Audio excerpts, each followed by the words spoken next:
expanding, prove that, question लिखो,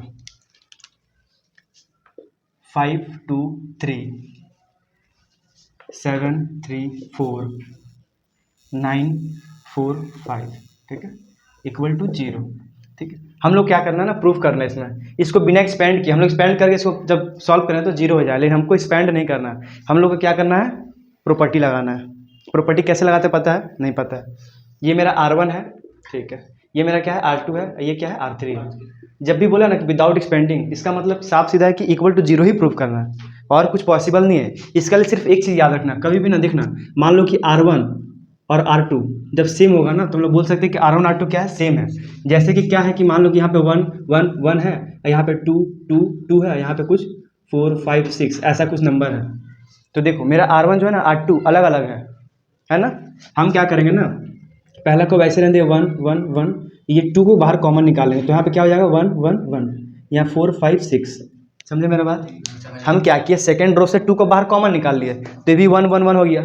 2 को वापस मल्टीप्लाई करें तो 2 2 2 हो जाएगा। मेरा R1 R2 क्या है, सेम हो गया। तो हम लोग यहाँ पे एक प्रॉपर्टी होता है इसका क्या बोलते हैं, डिटर्मिनेंट का, कि R1 and R3 R identical. Identical मतलब क्या होता है, सेम सेम सेम।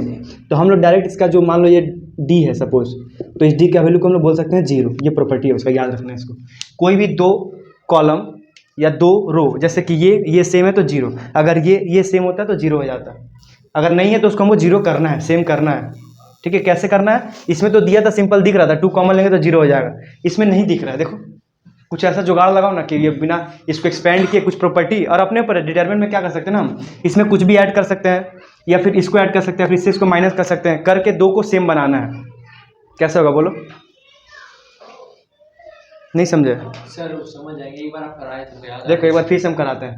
अगर हम 7 4, इसको देखो ये क्या है, 2 3 जोड़ दो कितना होगा, 5 इन दोनों को जोड़ो, 7 इन दोनों को जोड़ो। 9 अगर मान लो कि ये इसमें इसको जोड़ दिया 5 हो जाएगा, इसको जोड़ेंगे 7 हो जाएगा, इसको जोड़ 9 हो जाएगा, 5 7 9 5 7 9, मतलब C1 C3 आइडेंटिकल है, और दो कॉलम या फिर दो रो आइडेंटिकल हो तो उसको 0 बोल सकते हैं आराम से, ठीक है। कैसे किए देखो, ये हमारा है LHS, हमको लाना है RHS 0 0 को इसे मिटाओ। हम लोग क्या किए यहाँ पे, जैसे C2 निकाले हम, C2 डैश मतलब नया कॉलम बना रहे, उसमें हम क्या किए हैं, C2 प्लस C3 को ऐड कर दिए, ठीक है। ये हम लोग किए हैं अप्लाई, ठीक है। हाँ पगली ये मान लो मेरा D है, हम क्या किए, अप्लाई किए C2 में C3 को ऐड करके, तो यहाँ पे D लिखना ऐसे करके, और यहाँ पे लिख देना 5 7 9, और C2 डैश मतलब ये वाला नया कॉलम बना रहे इसमें, इसको ऐड कर रहे हैं, तो 2 + 3 क्या होगा 5, 3 + 4 क्या होगा 7, 4 + 5 9। इसको क्या करेंगे, सेम टू सेम ऐसे रहने देंगे ऐसे करके, ठीक। अब क्या बोलेंगे हम लोग, ये हमारा C1 है, ये हमारा C2 है, हम बोलेंगे C1 एंड C2 क्या है मेरा, R आइडेंटिकल। तो हम लोग क्या पढ़े हैं कि ऐसा डिटर्मिनेंट का एक प्रॉपर्टी होता है, कोई भी दो रो कोई भी दो कॉलम जब सेम होता है तो उसको हम लोग बोल सकते हैं 0। तो हम यहाँ पे एकदम आंख बंद करके ऐसे D = 0 लिख देंगे, इक्वल टू ऐसे RHS करके प्रूव्ड, ठीक। यही सा ही क्वेश्चन एक तो तुम लोग का आया हुआ है, जो तुम क्वेश्चन दिए वो क्वेश्चन करवाते हैं इसका।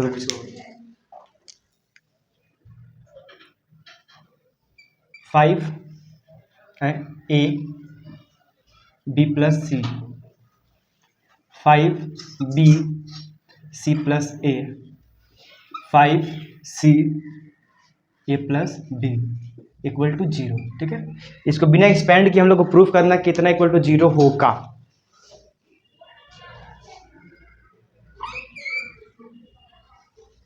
जीरो बड़ा हो जाए, A9 लग रहा है, अच्छा A9 लग रहा है, वो हैंडराइटिंग में मत ध्यान दो, मैथ्स का टीचर है ना, ठीक है। कैमरा एक चीज पूछना था, बोलो। अगर 7 2 3 है और 7 2 3, एक मिनट, 7 2 3 है और नीचे में 3 2 7, नीचे में 3 2 7 है, तो उसको तो identical ये दोनों आइडेंटिकल नहीं है, ठीक है। 7 2 3 मतलब 7 2 3 हो सकता है, 723 327 हो सकता है, तो नहीं हो सकता ये, हम देख सकते हैं नहीं ऐसा नहीं होता है, कलकत्ता में नहीं होगा, ये आइडेंटिकल नहीं है, ठीक है। इसको प्रूफ करो, कैसे करेंगे बोलो। एग्जाम में कंफ्यूज हो गए थे इसी के साथ हमारा। बोलो बोलो बोलो। देखो तो छोटा सा हिंट दिया हुआ है, अगर तुम लोग समझदार हो तो और समझने के लायक हो तो हम लोग ना पहला 5 से 5 कॉमन ले सकते हैं। 1 बच जाएगा। अब देखो हम टीचर, इसका मतलब ये नहीं कि हमको समझ में आ रहा है, तुम लोग को समझ में आना चाहिए। ये ए है, बी है, सी है, ये भी ए है, बी है, सी है, ये भी ए है, बी है, सी है। अगर हम या फिर तुम लोग ऐसे कैसे ये ए को इसमें ऐड करें तो ए प्लस बी प्लस सी हो जाएगा, इस बी को इसमें ऐड करें तो ए प्लस बी प्लस सी हो जाएगा, इस सी को इसमें ऐड करें तो ए प्लस बी प्लस सी हो जाएगा। सब कॉमन निकालेंगे, ए प्लस बी प्लस सी यहाँ से कॉमन निकालेंगे, यहाँ बचेगा 1 1 1 और यहाँ भी 1 1 1। R1 R3 R identical 0। तेरी 5 कॉमन लेंगे, यहाँ पे बचेगा 1 1 1।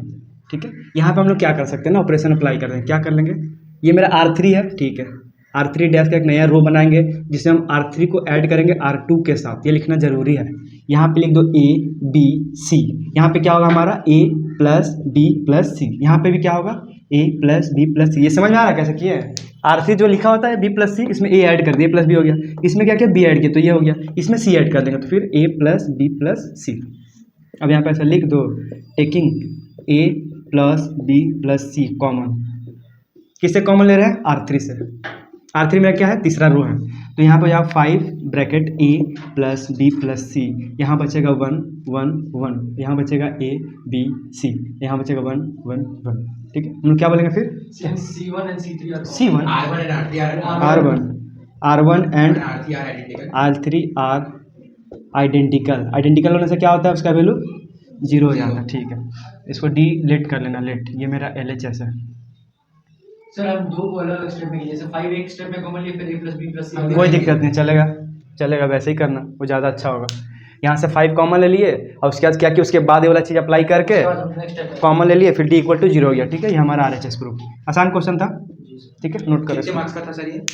4 मार्क्स फील आ गया, नंबर ना नहीं होगा, मल्टीप्लाई लगाए फिर नंबर होगा। फिर हो जाएगा। देखो हम लोग को आइडेंटिकल कैसे किए, देखिए जो C3 है, C3 का हर एक नंबर को हम 8 से पहले मल्टीप्लाई किए और C2 को ऐड किए। C2 को ऐड किया जी, समझ में आया। देखो ये जो है ना, ये नंबर दिया हुआ है, हमको क्या करना है, इसको 0 लाना है विदाउट एक्सपेंडिंग है। ठीक है, तो 0 हम कैसे ला सकते हैं, मेरा कॉलम 2 कॉलम या फिर 2 रो सेम हो, तो ये क्या बोलना है, इसका क्या कहना है कि हम इसको ना क्या करेंगे, 8 से मल्टीप्लाई कर देंगे। 5 × 8 कितना होता है, 40 40 प्लस 1 41। अगर हम 8 में इसके साथ मल्टीप्लाई करते हैं ना, हाँ कुछ भी ले सकते हैं, कोई भी नंबर को हम ले सकते हैं, लेकिन कंडीशन है कि अगर हम जो नंबर ले रहे हैं ना, या तो पूरा कॉलम में यूज़ करो या फिर पूरे रो में यूज़ करो, यही दूसरा कंडीशन है। जैसे यहाँ पर हम क्या कर सकते हैं ना, C3 dash equal to 8 × C3। ठीक है, देखो आप क्या करते हैं, 41, हाँ और जोर से चिल्ला, 175, यहाँ पे क्या हो जाएगा, देखो C3 जो डैश था उसमें हम क्या किए, 8C3 मतलब 8 से मल्टीप्लाई किए, तो 8 5 क्या हो जाएगा 40, 8 × 9 72 और 8 × 3 24। ठीक, अब हम यहाँ पे क्या करेंगे, देखो इसको और इसको ऐड करने से 41 आ जाएगा, इन दोनों को ऐड करने से 79 आ जाएगा, और 24 प्लस 5 क्या हो जाएगा 29 हो जाएगा। ठीक है, तो हम यहाँ पे क्या कर देंगे, C2 डैश लिख देंगे इक्वल टू क्या होगा, C2 प्लस C3 ऐसा कुछ। तो देखो पहला ऐसे रहने दो, 41 79 29, C2 डैश को चेंज कर रहे हैं ना, तो C3 को तो वैसे रख दो, 40 72 24। यहाँ पे क्या हो जाएगा मेरा, ऐड करें 1 प्लस 40 41 79 29। ठीक है, तो हम यहाँ पे क्या मेरा सेम हुआ, मेरा C1 और C2। हाँ तो लिख देंगे therefore C1 and C2 are identical. ठीक है, इसलिए हमारा क्या होगा, ये इसका वैल्यू क्या हो जाएगा, 0 हो जाएगा। यही मेरा RHS है। हाँ डिटेलमेंट हो गया, इन लोग एग्जाम में रिवीजन करवा रहे हैं। ऐसा 2 तरह का क्वेश्चन आता है, एक विदाउट एक्सपेंडिंग आता है, क्रैमर्स रूल आता है, और कुछ प्रॉपर्टीज़ पे है।